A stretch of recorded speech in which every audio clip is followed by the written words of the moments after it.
My name's Louise Fletcher and I help artists to find their own unique creative voice. And today though, I want to talk about my unique creative voice because I don't normally share what I'm working on in great detail, but I thought you might be interested. I've been spending a lot of time in a place in the north of England called the Eden Valley, a place which is fairly new to me, although I did know the surrounding areas.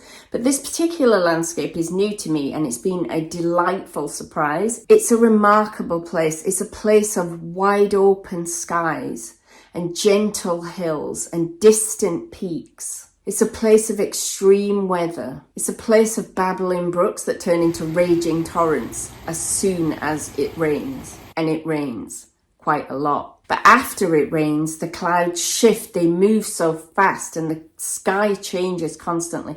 You could literally pull up a chair, sit outside and watch a show in the sky. The sunsets are incredible. The trees are magical.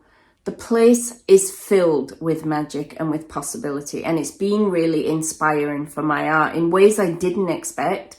My art was very much focused on landscape and then had moved away from that in recent years. And now it's very much pulling me back because of this place. And the painting behind me is one of the things that I'm working on.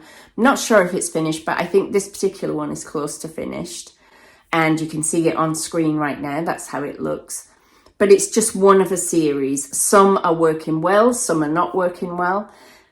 But I thought it might be interesting to talk about this process of going from inspired by into making big paintings. So I think the first thing to decide is what kind of artwork you want to make about this subject. And by the way, you might not decide that at first, you might experiment and play, but at some point you have to know what you're aiming for. For me, I was very clear from the beginning that this would not be realistic paintings of the sky. There is no wonderful realistic painting that can be as good as standing out there under that sky, because it's not just what the clouds look like, it's the feeling of being there. And personally, I don't know how to capture that in realism. So there's no point in me sitting there trying to transcribe what the clouds look like. I'm more interested in the experience of standing out in the landscape, experiencing the sky. And of course, once I started exploring that, I realized that when I'm looking at the sky, I'm also seeing out of the corner of my eye all around me the trees and the fields and the fences and the sheep. It's never just sky. We don't stand staring up at sky. We see all of it and it all kind of comes into our experience at the same time. So for me, abstract painting is the only way to express what I want to express, which is this overall sensation, this overall feeling.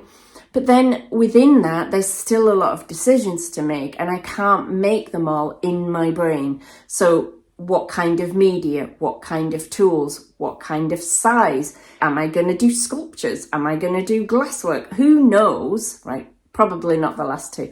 But the possibilities, right, are endless. And what I think a lot of people do, particularly beginning artists, is they put themselves into a pigeonhole right away. So I'm going to do acrylic painting and I'm going to work on these 10 canvases that I bought and then that's going to be it. And then it turns out that's not the way that this idea wants to come through them. So they get stuck. And that's happened to me in the past. But what I tend to do now, this is where sketchbooks come in. So I will work in sketchbooks, working out my ideas, trying media, seeing how it's all going to come together. And when I began in my sketchbook, I was thinking about sky, and I very quickly realized I needed to bring in greens to indicate land as well.